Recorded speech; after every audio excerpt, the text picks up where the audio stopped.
Wow! Napakasarap naman yun. Wow! Nakaabang din kita dyan. Wow! Curious lang yung maliit. Wow, chocolates pa hanap nyo. Alam niyo ba kung saan namin nabili yan? 180 lang yan. 180. Ay! Baby, ano nangyari sa'yo?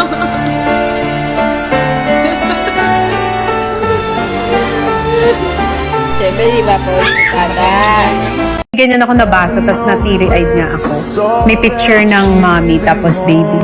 Tapos ang sabi dun sa picture, I hope one day when you grow up, you will remember that I was your best friend. Kami nagsasabi actually sa akin na ganyan na enjoy your kid na ngayon, sobrang lapit sa'yo, ginugulo ka pag nagwo-work ka. Yung pag gusto ko mandong sa'yo, tapos may ginagawa ka, bitawan mo lahat. Because tomorrow, pag gising mo, magugulat ka. They have a life of their own.